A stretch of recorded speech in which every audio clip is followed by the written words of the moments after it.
Hey kids, it's Jurassic James with Jurassic James looking at Becklespinax, or should I say Altispinax. It's a long story. So first and foremost, this is an animal that was seen in Jurassic World Chaos Theory, the new season that came out well for me, about a couple weeks ago. And I'm not going to lie to you, when I first saw this animal in the video, I was kind of annoyed. I was kind of upset, and I'll explain why in a minute. Because I've always said it for YouTube, there are a lot of other dinosaurs that are not that popular, but are well known, that have no toys. And this animal is based on three vertebra, three bones in the skeleton. And so, and frankly, paleontologists aren't sure where it fits in. So I'll get to that in a minute. But the main thing to point out this guy is that, first of all, I did have a figure before this, and this is here's the thing. I have grown old in service of my science, and must use glasses and lights and things, because I'm so much older than you kids. This says collect A, no year. Oh, okay, 2008. Sometimes the name of the dinosaur is like tucked away under shadows. So here's the Becklespinax figure from 2008, collect A. The main thing to point out here is kind of fun. I'm not laughing, but it's okay. I won't lie. A friend of mine named Ryan Price in the prep lab in the museum I work in, he was like, "What are you going to talk about?" I'm like, "I don't know, man, because it's just there's so little information on this animal." So here's the thing. So first of all, it is classified as a general carnosaur. So we know that it is like a carnivore, meat eater, but the Carnosauria group is kind of a loose termination of large predatory dinosaurs. They found three vertebra. Actually, a man named Samuel Beckles, hence the name Becklespinax, in 1850s, and it was named after him. So Beckles' spine, because he found this thing. So the spines, the neural spines on the back are like 13 inches tall, so like that tall, basically. And so the assumption was sailback animal, right?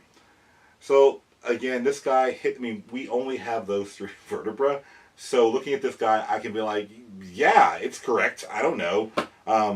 But again, I would not. I literally was like, I'll never do a video of this. And then it was in Jurassic World, and here we have a giant figure of it. And I wish there were so many other dinosaurs. I wish they would have made instead. But on point. Let's see. So let's go ahead and do this Jurassic World figure. So here is our official scissors Jurassic James, and let's see.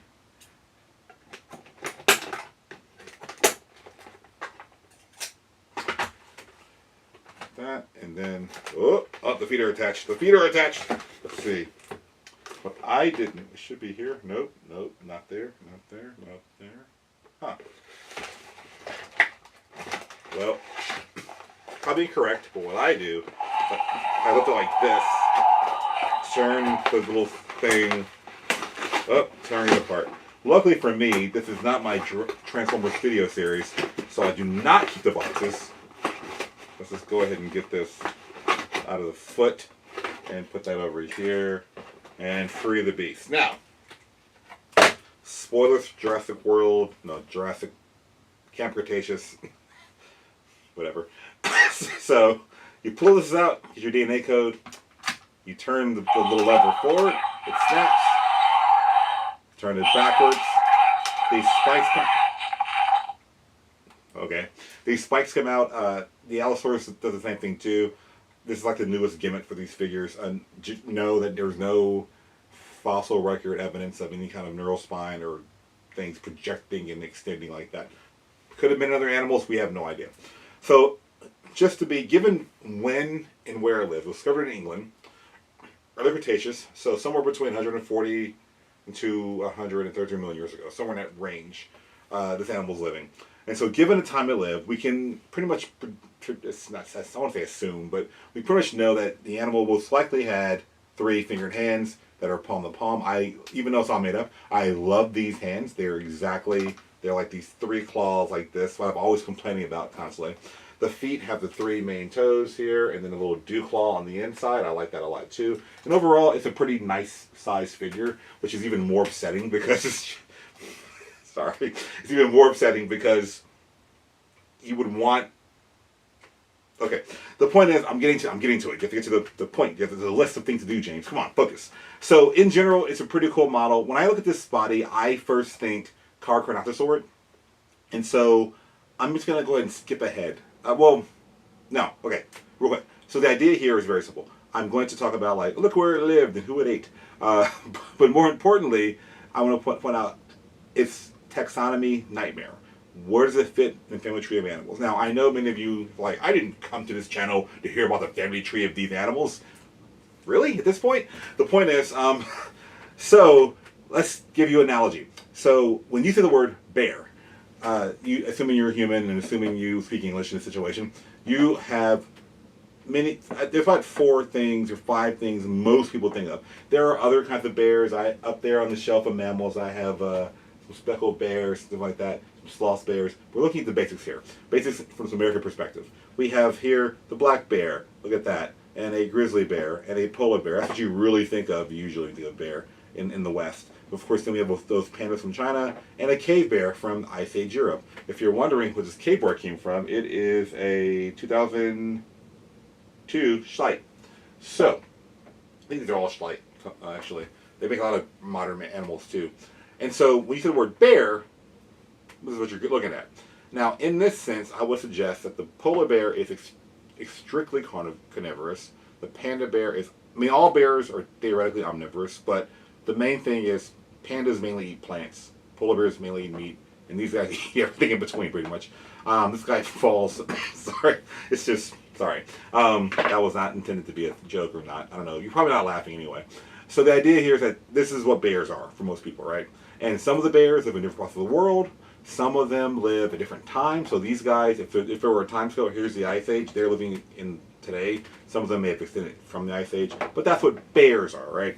Then when you hear the word panthera, or big cats, you're thinking of your tigers, in this case a lioness, your leopard, jaguar, and cheetah. So they're all big cats, but then they're different species. Tigers live in Asia, they're more solitary, lions live in prides. These guys hang out in trees, jaguars, cheetahs in the bushes, but move kind of quickly, and jaguars are New World. So again, they're all similar things, similar, body type, or for the most part. You look at the skeleton of these guys, they're very similar, but they are all still different individual species, and more importantly, they're a group. But the bears are a group. And these are the word, where are they? Oh, the dogs. Or as I like to call them, Canis familiaris or Canis lupus familiaris. Your domesticated dog, we have this guy here. And then we have here a wolf, an African wild dog, right? There you go. These guys, people underappreciate that they're like a thing. And to find a toy one is even harder. We have foxes. We have this, like a normal fox, and not normal, a fox you imagine in your head, right, from fairy tales. An Arctic fox. And they all fall onto the dog group. Like they're kind of kined and they're relatives. So there's bears, there's cats, and there's dogs, right?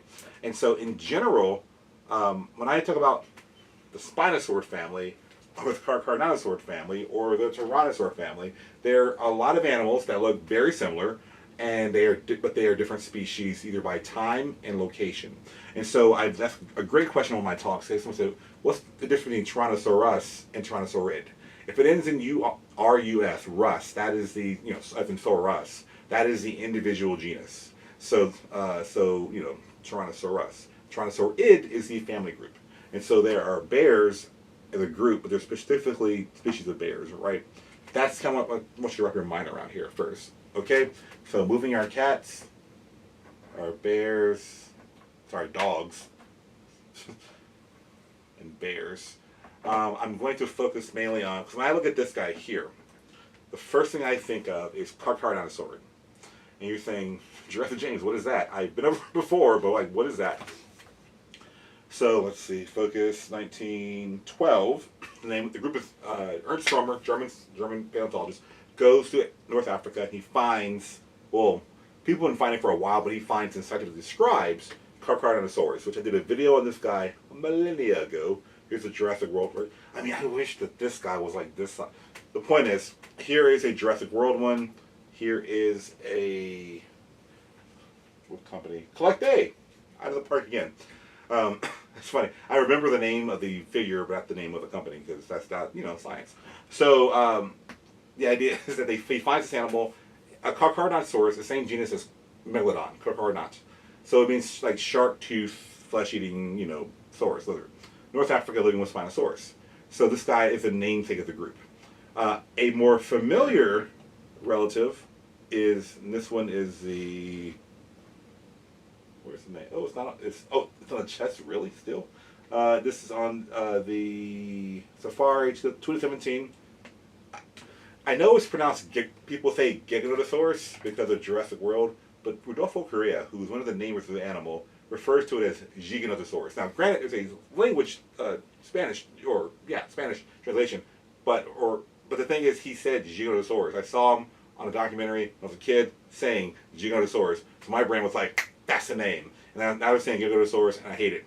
The point is, this guy is another member of Carcharodontosaur. There's another one called Mapusaurus, who will have figures like this, but they're coming out of Jurassic World one, so I'll go over that more then. And of course, as a Texas native, we have the official dinosaur of Oklahoma, Acrocanthosaurus. This is a Papo figure. And frankly, quite frankly, I would have loved if they had made, instead of Becklespinax, that the animal in the documentary and in the toy was Acrocanthosaurus. This is such a well-known dinosaur. It is such an important dinosaur. My state of Texas has footprints all over it. And, well, not everywhere, but in certain spots that are Cretaceous age. But the thing is, this animal is a well-known dinosaur. The Black Hills Institute sells a very well-known, well-preserved specimen, copies of it. And so, to me, for them to go and not do this, very cool thing. It's like an Allosaurus with a cell on its back, frankly. And so, for them to pick Becklespinax, I love they're giving highlights on species that are not well-known. Coming videos will show you that. But this particular one made me very annoyed because, if anything, if it just had a sail from here to here, it would be an Acrocanthosaurus. But no, they said, no, let's reach in the grab bag of unknown species and say, let's pull out Becklespinax, something that only a few paleontologists know about, first of all, and even less care about. Again, I'm not insulting the dinosaur. It's just known from 3 vertebra. And there's so many other species that have better, bigger, well-known specimens that we know more about that I really wish had more attention. Now, there are some species that we have that I'm going to do in 2 weeks from Russia. And this animal is something that is very important evolutionarily, but it's only a few skeleton parts. I get that. But Becklespinax is a huge that's a huge argument in paleontology. And so, you know what? It's not even that. No one's arguing about this. It's just we all know what happened, and we're like, yeah, that thing that happened at one time. Are there more specimens? Who knows? Are species that have other parts of this animal being found and named? Who knows? So that's why I'm being weird today, or animated, as they often say at work. So back on the skeleton. So these are its cousins, right? So we have South America's Giganotosaurus, Africa's Carcharodontosaurus, and now we have England's Becklespinax, and North America's Acrocanthosaurus, who some think is not in this group, some say yes, there's a lot of back and forth. One thing to point out with this guy, looking at the face though, but I like a lot about this Papo figure. One of my first videos was Acrocanthosaurus, so look in the archives for that. But very narrow face. If you get, one day I got a ladder and went to the Paleo Hall and just climbed the ladder and looked at the face head on of an acro, and it's just a narrow, like a pair of scissors. And so this guy, I like that his face is so narrow. The scaling you see here on the face and the side, all made up. And so, I mean, we see that these guys have some kind of extra, not armor, but like scaly growth, something, plate-like structures that kind of protect them probably in their face. But again, this specimen, we only have the middle part. Now, the other member of this group that really is more important to this story, and not my ranting, is a guy, and I did a video on it like a while ago, called Concavenator from the Iberian Peninsula, which is what the kids call Spain and Portugal. And so here's a model that was a gift from one of my tours. I can't remember the company name, but it's on there? It's always, it's kind of annoying to me. The name's on the belly, but like the foot's in a way, so you have to look at it at an angle. It's GeoWorld. Anyway, so here's a Jurassic World Concavenator. Now, in a more just world, the animal, why am I being this way? I don't know. But this is inspiration for this. What I'm saying by that is we found a member of this group, because Acrocanthosaurus has these high spines. And some paleontologists are like, is it an acro? 1900s? We're not sure.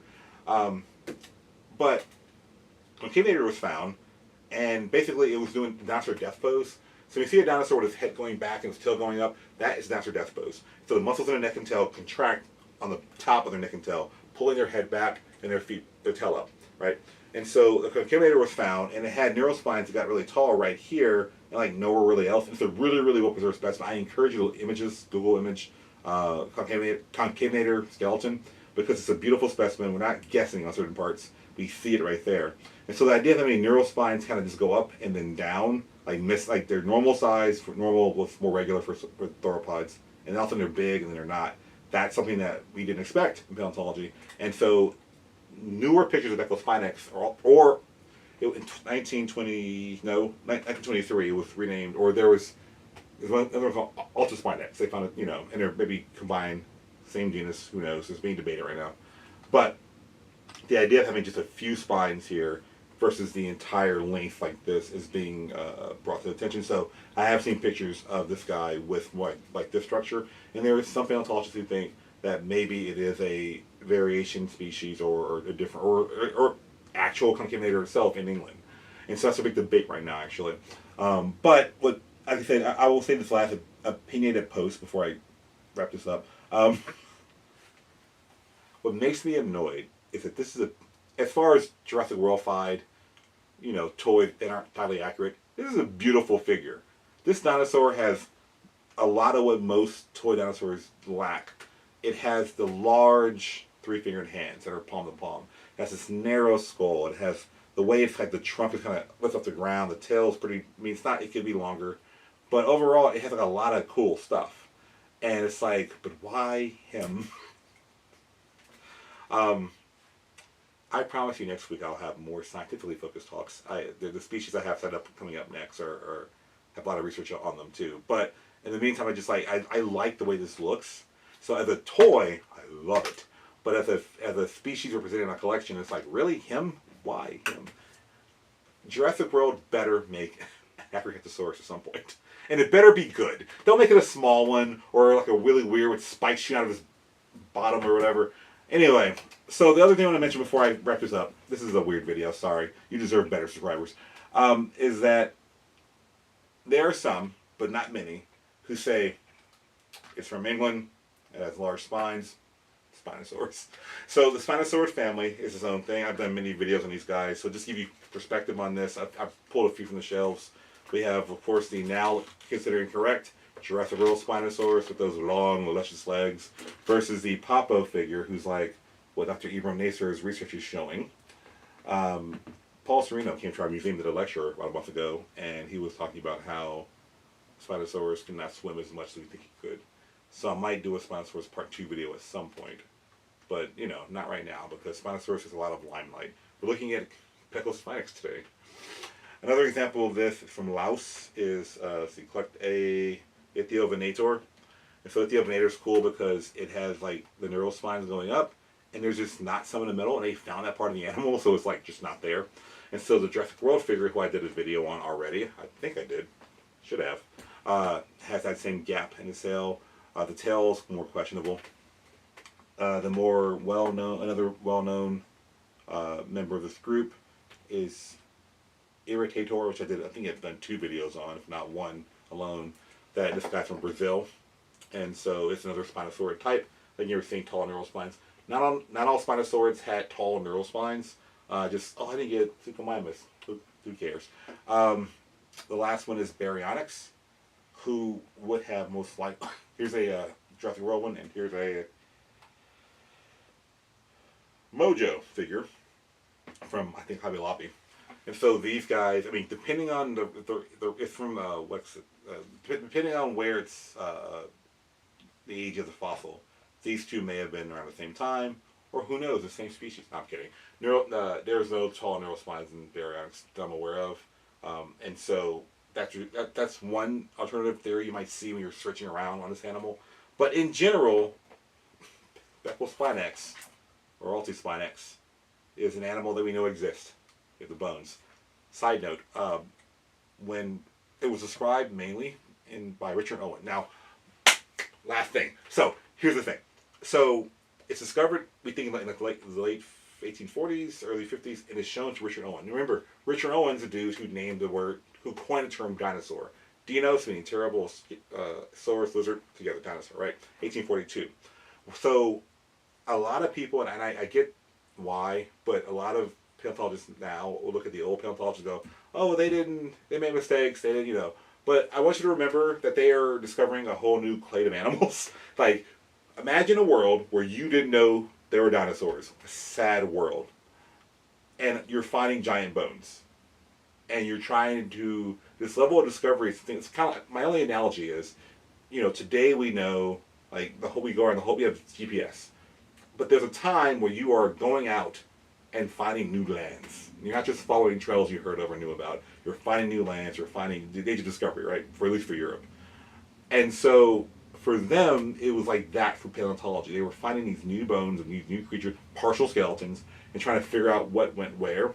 So if you look at the picture, the model of because it was first named Megalosaurus because everything initially, every big dinosaur who was a meat eater, when they first found the bones in England, they're like Megalosaurus, even in Europe, in America sometimes. And so it was first classified as Megalosaurus, yes. But then later on, and there's a whole history about the name change, which I probably should have went over that instead of complaining about it being a thing. Sorry. So the idea here is that when they first found it, it was thought to be Megalosaurus, which no one's like, yeah. And then later on, the Megalosaurus model used for the Crystal Palace display, the one that's really in every textbook and every children's book about early dinosaur interpretation, the big four-legged lizard thing, he gave the Megalosaurus model a kind of like an arch on his back. He thought those spines were from this part of the animal, and so that's why he had like that hump like a bison, basically. And so there's that kind of cool cultural influence there on this animal. But obviously later on they realized, it was further back in the spine, and that it's not quite the hump in a sense that we would recognize. But anyway, so really cool figure. Just a little side note: the legs move back and forth. That was fun. It did not like that.